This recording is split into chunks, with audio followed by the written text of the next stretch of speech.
I excelled in jail because I can fight. So that's a big up one. If you can fight to defend yourself, that takes a lot of problems out of your life. He was not a box office star, not a ruler of Hollywood's red carpet, yet Charlie Murphy carried memories that made the entire entertainment world shudder. A child raised in the violence of Brooklyn with a murdered father, a sick mother, and a childhood buried in darkness. A young man once imprisoned for armed robbery, then reborn in the military. A witness to Hollywood's decadent parties where cocaine littered the tables and hidden cameras quietly captured scenes no millions of dollars could ever buy silence for. The public only knew him through laughter and humorous tales. But behind that facade lay dark secrets, underground chambers haunted by the ghosts of power. Charlie Murphy, a name rarely seen in headlines, but every detail revealed sent shockwaves. So in the end, what was the greatest secret he took to the grave? Early shadows. Charlie Murphy stepped out from the basements of Hollywood's wild parties, but before becoming a living witness to those earth-shattering secrets, he had lived in another basement, the darkness of his own childhood. In 1959, Brooklyn was not the hipster destination it is today. It was a neighborhood suffocated by poverty, violence, and rampant injustice. Amid that backdrop, Charlie was born into a family already rotting from the inside. His father abandoned the home, his mother was gravely ill. At just 5 years old, the bewildered boy witnessed a scene that would haunt him forever. His father murdered by his own lover. Blood stained his fragile childhood memory, carving into his mind a cruel message. This world is not safe, and love never guarantees survival. Before he could recover, another blow struck. Charlie's mother, the only figure he could cling to, fell into tuberculosis and had to be hospitalized for a long period. The two small brothers, Charlie just 6, Eddie only 4, were placed in the foster care system. It was not a family, only a cold shelter where children were raised like machines that needed maintenance. For nearly a year, Charlie learned to harden himself to protect and shield his younger brother. Darkness grew heavier, and from it, a shell of steel began to form around the boy's heart. When he returned from foster care, Charlie entered adolescence with eyes far tougher than those of his peers. Brooklyn in the late 1960s was a place where a single misstep could end your life. Gangs sprouted like weeds. Guns and knives became the common language of the sidewalks. And Charlie almost inevitably threw himself into that spiral. People called him Lil Boss, the child leader of the notorious street gang King Python's Gang. That nickname was no joke. It reflected the leadership instincts that had bloomed early in Charlie. The teenager didn't know warm embraces, but he knew exactly how to make his peers follow him into bloody brawls. For Charlie, violence was the language of survival. And in that language, he was frighteningly fluent. But violence never paid wages. Money, honor, existence all had to be fought for. At 17, Charlie and a few friends made a grave mistake, committing an armed robbery. This was no longer mischief or street scuffles. It was a crime that could ruin a life. The police showed no mercy. Charlie was thrown into jail. 10 months in Nassau County Jail felt like hell. The freezing walls, the menacing stares, the long nights filled with the clanking of metal all made Charlie realize for the first time the cost of reckless choices. There he was, no longer the Lil Boss cheered on by friends. He was just a juvenile inmate forced to endure, forced to shed his skin to survive. Perhaps it was that time behind bars that planted the seeds of change. Charlie began to understand that aggression only led to dead ends. His mind echoed with a question.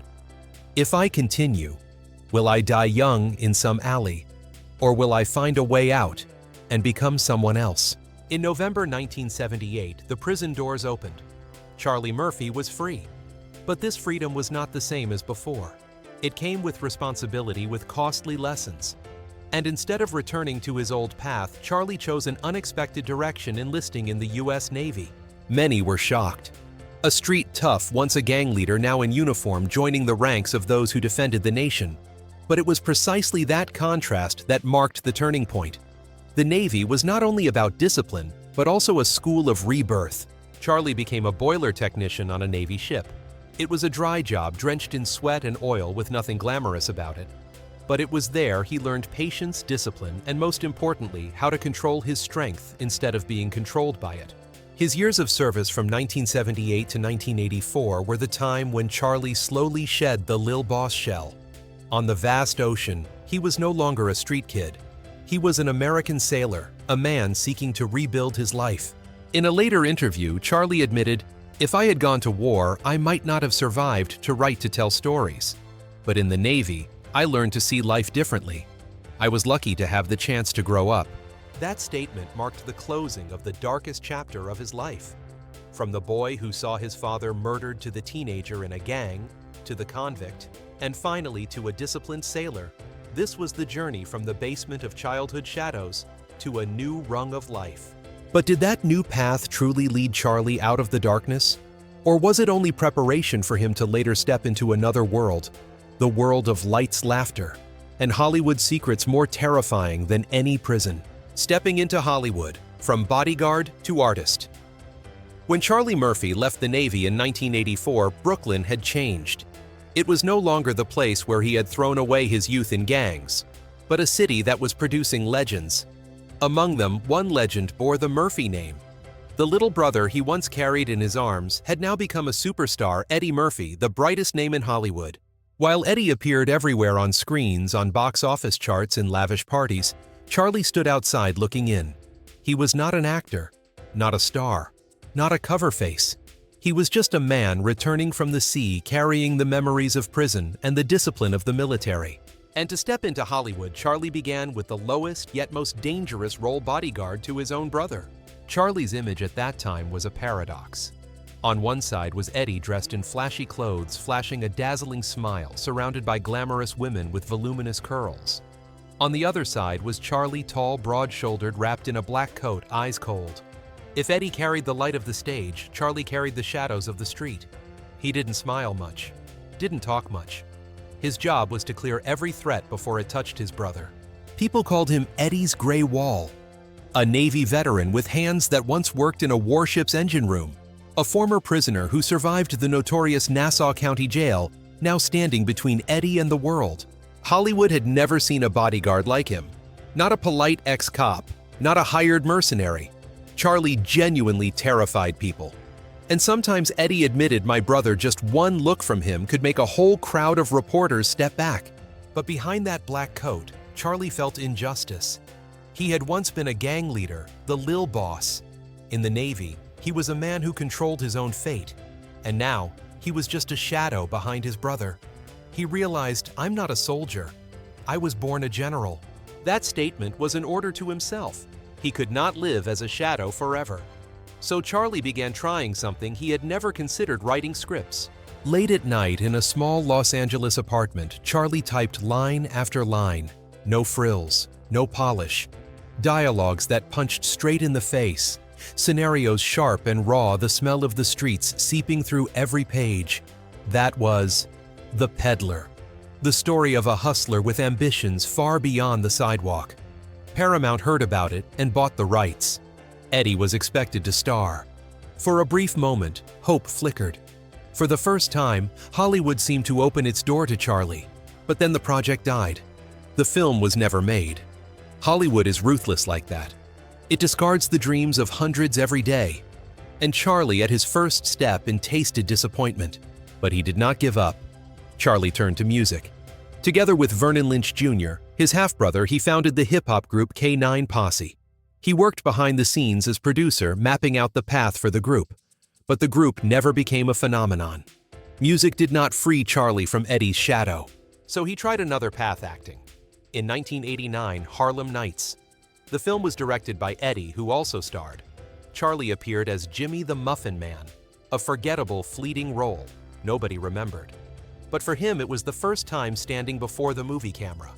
In 1990 came Mo Better Blues. In 1991, Jungle Fever.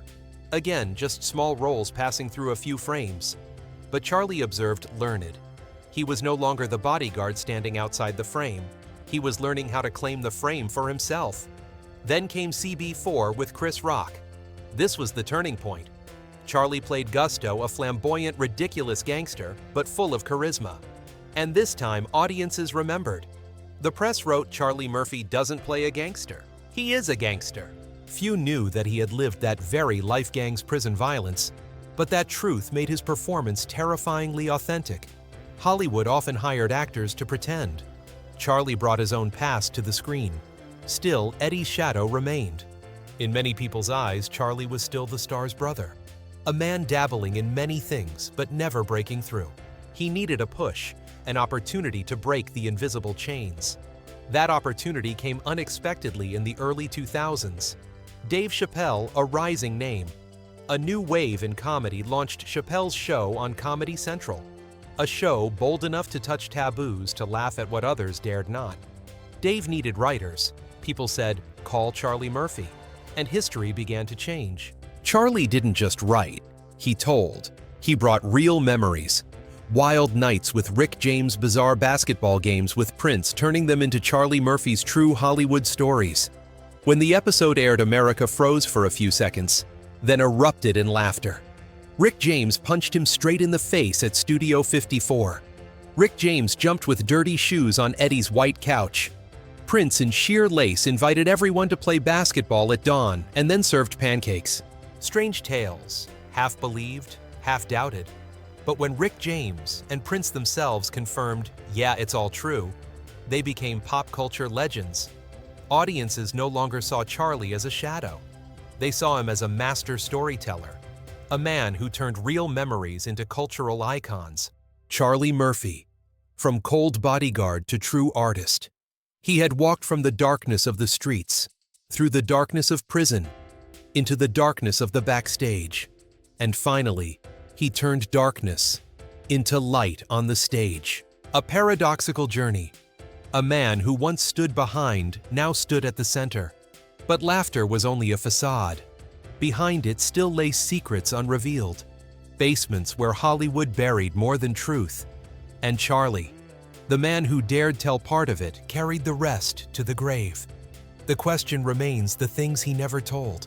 How much would they make Hollywood tremble if one day they were fully revealed? Rising and escaping. Eddie Murphy's shadow. Charlie Murphy was no longer just the shadow standing behind. No longer the man in the black coat at Eddie's parties. No longer the brother of a million-dollar star. He had stepped into the light through his own laughter. In 2004, Chappelle's show exploded. The episode about Rick James aired and instantly became a craze. Within hours, the line "I'm Rick James Beach" spread like a virus. From bars to dance floors, from offices to the streets. Viewers sat glued to their screens watching Rick James punch Charlie in the middle of Studio 54, then casually jump with dirty shoes onto the white sofa in Eddie's house.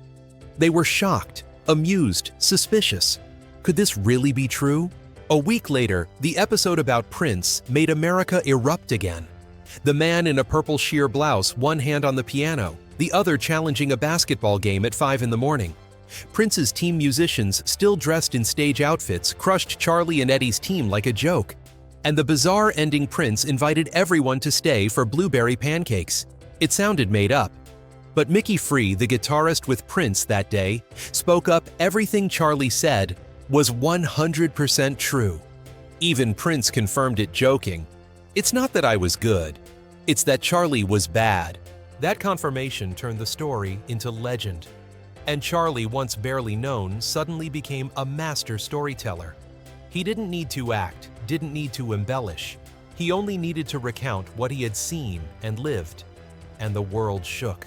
The public no longer saw him as a bodyguard, no longer called him Eddie Murphy's brother. They saw him as an independent artist, a man who turned memories into treasure, reality into laughter. Charlie Murphy had found his ultimate weapon, storytelling. But the laughter didn't stay confined to TV. Charlie stepped onto the stand-up comedy stage facing audiences directly for the first time. At first, it was just small clubs, dim lights, people sipping beer while listening. But then the lights grew brighter, the stages bigger, the audiences larger. In 2005, he launched his own tour. For the first time, Charlie Murphy's name was printed big on posters, without relying on Eddie, without relying on Dave Chappelle. He told of his broken home childhood, the days in foster care, the years in gangs, in prison, in the military, in Hollywood's wild nights. The audience laughed, then fell silent, because beneath the humor lay raw truth. A life unvarnished, unsoftened, scarred all over. In 2010, he released a stand-up special called "I Will Not Apologize." The title was a declaration.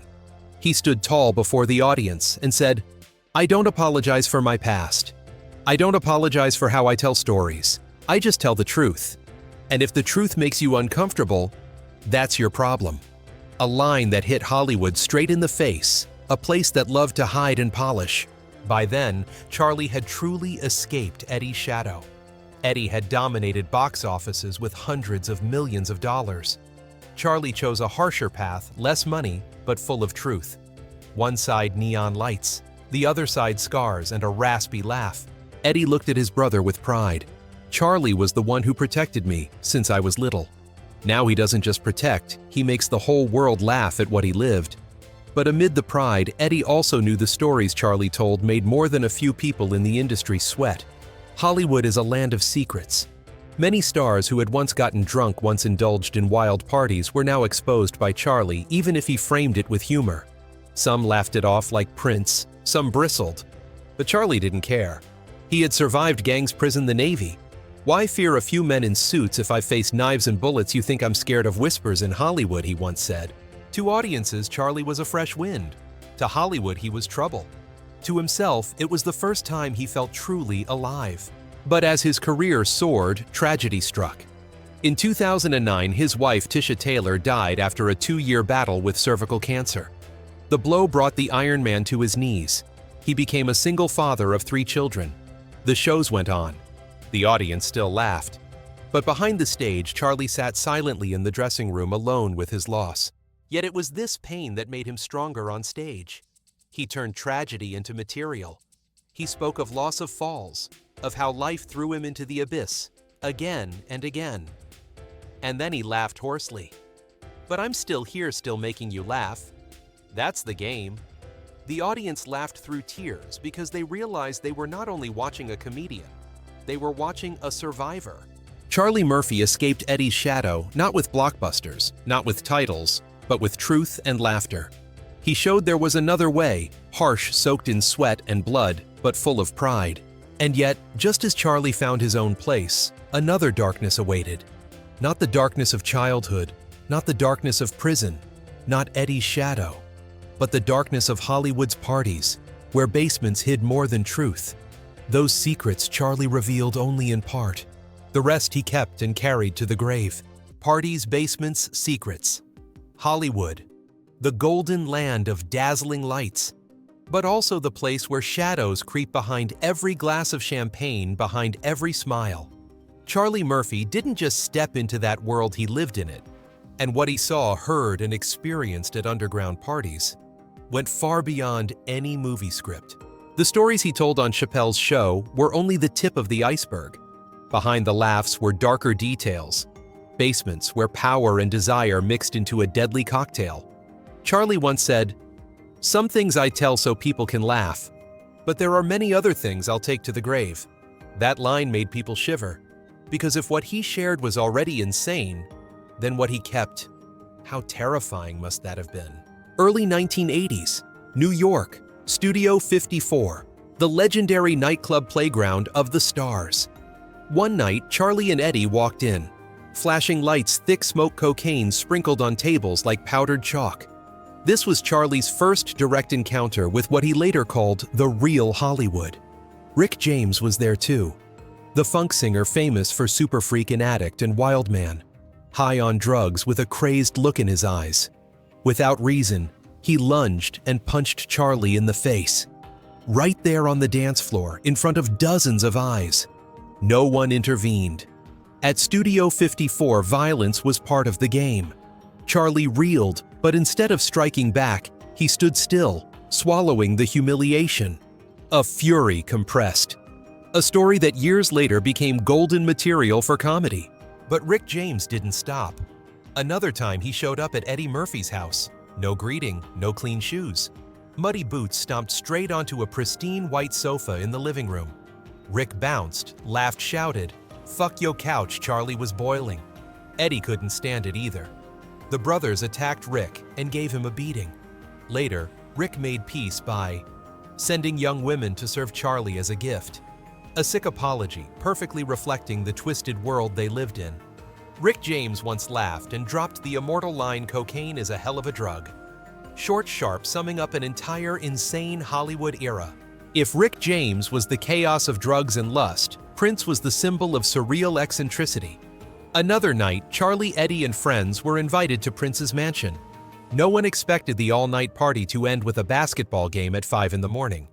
Prince, in a flamboyant purple outfit along with his band. The revolution challenged the Murphy brothers. Charlie sneered, thinking it would be easy to crush the skinny pop Prince. But Prince proved the opposite. He and his band defeated Charlie's team while wearing high heels and flowing lace. Before the sweat had even dried, Prince invited everyone into the kitchen and served blueberry pancakes himself. A bizarre basketball game became an immortal anecdote. But behind the laughter was something deeper. A superstar who in his maze-like mansion seemed to prove he controlled reality itself. Those who entered Prince's party didn't just enter a house, they entered his world, where ordinary rules no longer applied. But not every party ended in laughter. Some ended in tragedy. Rick James, the same man who destroyed Eddie's sofa, was later convicted of kidnapping and torturing women while high. In 1991, he was sentenced to prison. His career collapsed, his life ended in scandal. Proof that the wild world always came with a price. Hollywood had a code of silence. What happened at the party died at the party. Anyone who broke it was cast out. But Charlie was different. He didn't break it by exposing. He turned truth into comedy. He turned memory into jokes. That was the only way to speak and still stay alive. One cannot forget the Playboy Mansion, where Hugh Hefner held endless parties, and where rumors said hidden cameras were everywhere. Charlie and Eddie once walked in seeing young women in bunny outfits. Cocktails passed hand to hand, tiny pills glowing under lights. People whispered Hefner kept thousands of tapes of VIP guests as leverage.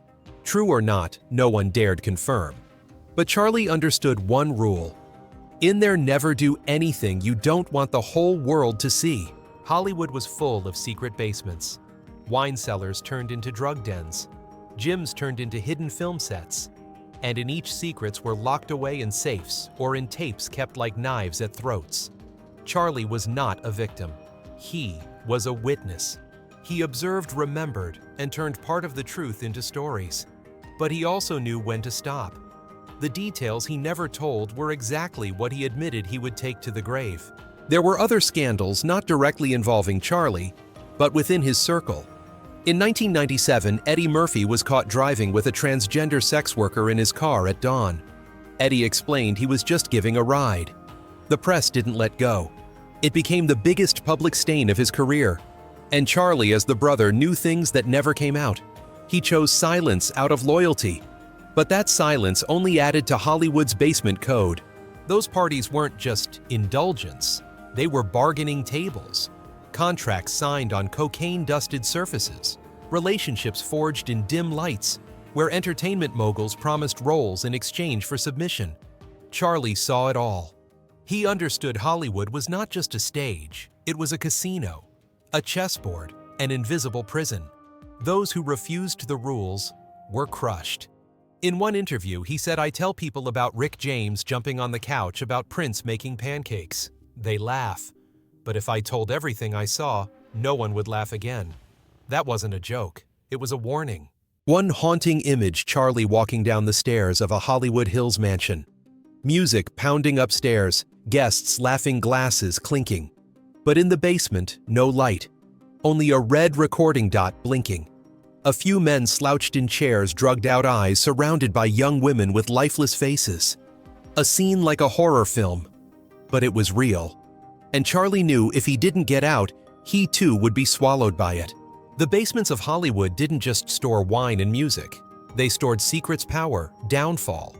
And Charlie Murphy somehow stepped in and stepped out, carrying memories enough to tell part of the story, enough to keep the rest in silence.